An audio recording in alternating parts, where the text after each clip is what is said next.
In the world of golf, we talked about Trae Young getting the clutch gene. I just want to say this. I know you guys are very familiar with Jordan Spieth. I'm beginning to think he might be the biggest pretender of the sport. He has been in like the final pairing, I think 6 times this season, or maybe 5 times, and I don't think has won once. He won one of them. He won TPC, right? No, he won. I think he won something in Texas or maybe in Tampa. No, sounds irrelevant. Yeah, if it's not TPC, it's irrelevant. If it's not the Masters, it's irrelevant. Man, what did Jordan Spieth win? Now I'm trying to think who won TPC. Justin Thomas. JT. Justin Thomas won. Yeah. So Jordan Spieth chokes it away again. He could be like the best golfer this season, and he might be points wise. But I'm beginning to think he doesn't have the clutch gene. What athletes, in your opinion, don't have the clutch gene? I have to ask you. When I say clutch gene in sports, who do you think has the clutch gene? Who doesn't have the clutch gene? I'll just state the obvious one. Tom Brady has the clutch gene. That's has it. We talked about 28-3. He may have concocted the clutch gene and injected him into himself. It's just really the mindset. I saw a TikTok where it was like when he was down 28-3, he's fired up, yelling at his teammates to keep going. And then when Patrick Mahomes was just down in the Super Bowl with his team, he looks like deer in the headlights. It's just like a different mindset to have like the clutch factor. Like Fernando Tatis has the clutch gene right now. He's got that factor. Tatis is on fire. Yeah. Did you guys see that comeback the other night by the Padres? I saw him like almost when he almost got hit by that baseball and he like did a split. It made my knees just like feel pain. Because in slow motion, it looks like his whole leg just goes like a rubber band, and I'm like, I don't know how that happened.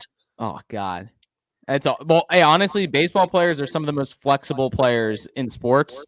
And you look at like first baseman, like I'll never get over like seeing some of the first basemen make those stretch, catches like extending from the bag or whatever.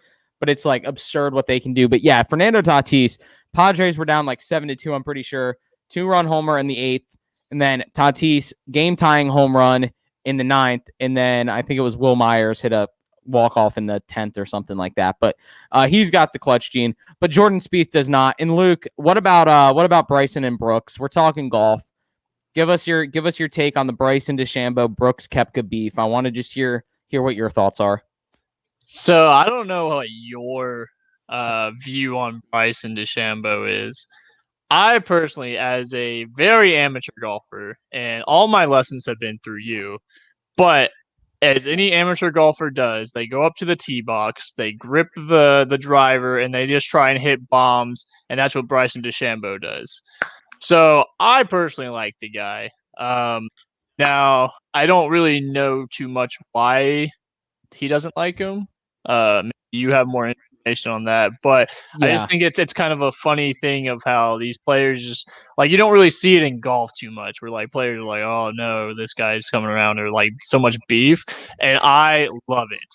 It makes me more interested in golf, and I am here for it. Bingo. Yeah. It's so funny. It's like, so Ryan Flores, he's the pit crew member for Brad Keselowski. He was on one of my first episodes I did, and he explained to me rivalries in NASCAR are very few and far between because it's not a team-on-team rivalry. It's a player-on-player rivalry. And in other sports, when you dislike another team, you don't necessarily dislike the other players. So, like, it's not as personal of a thing. It's like, I hate that team. But you don't hate the players, right? They always say hate's a strong word. But in these sports, it's very difficult to draw a rivalry because you actually have to dislike the other person who is also grinding as hard as possible to be successful. So you gain a respect for them. With Bryson DeChambeau, the very amateur outline of it is he's a very calculated golfer, very into analytics and statistics. He takes a very long time to play a round of golf. Okay. Every shot he takes, not a lot of people know in golf, there's a shot clock. Okay. So you have a certain amount of time to actually hit your ball, and no one knows about it because nobody ever is up against the clock, but it's just a pace of play thing. What's up? What's the clock? I think it's like a minute and a half or two, depending whatever's going on. It's a minute and a half. If you add that up for every shot, that's a lot of time, though. I'm not gonna lie, that sounds pretty fast for like, you I don't I know. mean, when does that start, though? When does that start? By the time you get to your ball? Yeah, when you get to your ball. Okay. So, but here's the thing, right? Like they say with every sport, okay? If you actually hit a golf ball, it takes about 3 seconds to hit a golf ball from when you're at the bottom of your swing to the top to the finish, okay? So if you shoot par, you shoot a 72, and each shot is 3 seconds, you're only actually hitting the ball for around 3 minutes, okay? 3.5 minutes. So the actual sport itself is 3.5 minutes of actual action. Now, the rest of it is all filler, walking to the ball, looking at the shot, analyzing what you should do. Well, anyway, long story short, they played together in a tournament, Bryson and Brooks. They played together, and the rules official had to come up to the group 3 times to give them a warning for the time. Okay. And when that happens, the whole group gets penalized 2 strokes, not just the player. So Brooks is trying to say, hey, hurry up, speed up, play faster. We're getting in trouble. Right. And meanwhile, behind them, there's people stacked up waiting to play because they're taking forever. So that's where it started, was this pace of play thing, was with Brooks and Bryson. Brooks is he's just kind of like your everyday golfer that you would see out at the course, just wants to hit the ball and go and, have fun, whatever. There's a reason he's like best friends with the Part of My Take boys. So he goes out, they start this rivalry, this feud. Well, then it comes down to like Bryson's the only player on tour to wear metal spikes instead of rubber spikes. So he tears up the greens, but he thinks it's better for his game. It's like more stability. Every club is the same length. So if you ever look at his club, every club's the same length because he thinks it's more adequate for his swing. He tries to hit every loophole he can, right? His ball landed near a tree and there was a few fire ants nearby, and he deemed it as an unplayable lie to try and get it to be moved so he could get a better shot. So I think he tries to really just take advantage of some of the rules, and I think a lot of golfers actually aren't necessarily as friendly with him. Did you see the video of them after the PGA Championship with Bryson walking behind? Yes. Yeah, I saw that. Yeah, and you could see this discomfort on his face, or the disgust. I don't know which word to use, but as soon as he walked past him, he did not want to be there. Yeah, he like lost his train of thought. It literally looked like from like a Disney Channel movie or something, like a high school musical, like when you see like someone you don't like on the other team. And see, Luke said it. It makes people that are more casual to the game, if interested at all, it makes them more interested, because I'm never gonna relate. I mean, I could, but I currently don't relate on the play of golf. Like, I don't know when it's necessarily like bad. Sometimes you might see something, you're like, oh no, and I'm like, what happened? But like, you can see the disgust on Bryson's, or not on Bryson's face, on Brooks's face about Bryson. So it's like, people could be like, oh, this is hilarious, I want to watch more. It's a gentleman's game. But if we get away from that a little bit, it starts to entertain today's culture that is always looking for some kind of push-pull in sports. That to get a rivalry, I think, would be really cool in golf, especially when like Tiger like dominated for so long.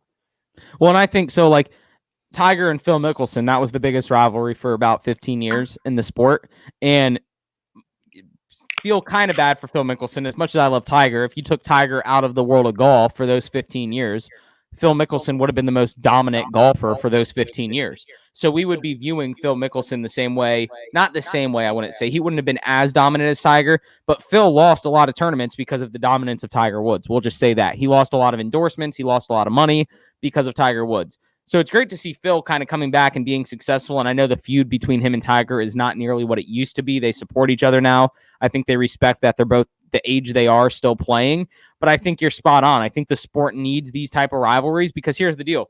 I'm more of a Brooks Koepka fan than I am a Bryson DeChambeau fan. So now I can actually watch a tournament and root for Brooks Koepka over Bryson DeChambeau. Whereas it used to be, I'm going to just root for my player and I don't really care about anyone else on the leaderboard. But then they get into the Twitter beef and, chirping back and forth at each other. And I don't know if you guys saw this. Maybe this will be a golf tournament we watch together.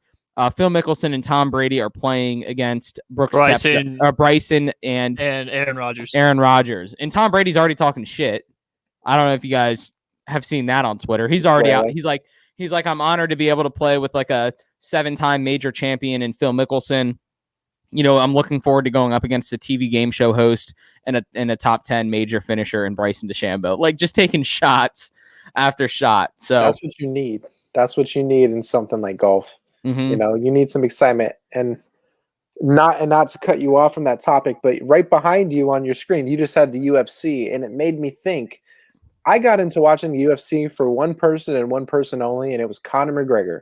UFC is already a fun thing to watch if you like, action, but it was the personality of Conor McGregor that got me even to go through that door. So same thing with golf. I feel like if you could get some personalities that are like, step away from this like gentleman's game, like I don't want to ruin it, but if we get some outgoing personalities to really draw in fans, that might help sell the whole sport to a new demographic of fans that wasn't already into it. Yeah. And people want to be fans of like players and athletes that they can kind of relate to.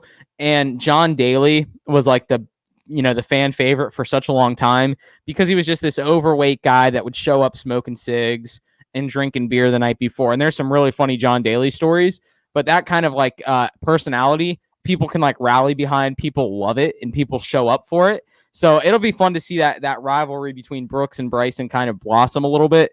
I want to see more of it. I want to see more more rivalries kind of happen. And the funny thing is the PGA Tour actually sets the tee times for Thursday and Friday of every tournament. So really, if they wanted to, they could force them to play together for 2 days each tournament. And I think they should do that because I think that would just be hilarious. You just put Brooks and Bryson together for the U.S. Open coming up Father's Day weekend, mid-June. Maybe we'll make a video for that. But I think personality would just make it so much people would tune better. in. People would tune in. I mean, other than that, like golfers all look the same to me. You know, they all act the same. They all walk the same. They all, look the same, just the way they dress. Like personality on the forefront would be great for that sport. Yeah, it would be. And going from one individual sport to the next, we won't touch on this at all. I will just say this in the NASCAR world, for those that care, Kyle Larson won the Coca-Cola 600. And I'm pretty sure he led like every single lap, which is a huge accomplishment. If he didn't lead every lap, he led like 95% of the race. 95% of the race or so, which was just outstanding. And my dumbass forgot to bet on him to win. I only bet on him to finish top 3.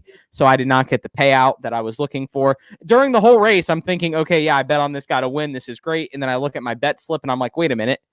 Where did it go? What happened? And then I realized I forgot to do it. Idiot. So that was my bad, but Kyle Larson just dominating the sport. And NASCAR has actually been kind of fun to watch if you're a fan of parity, because like they've had a new winner every week for the first 13 races. So it's been a kind of fun to watch there. And they're about midway through the season here in a few weeks. And F1's back next week, so that'll be fun. But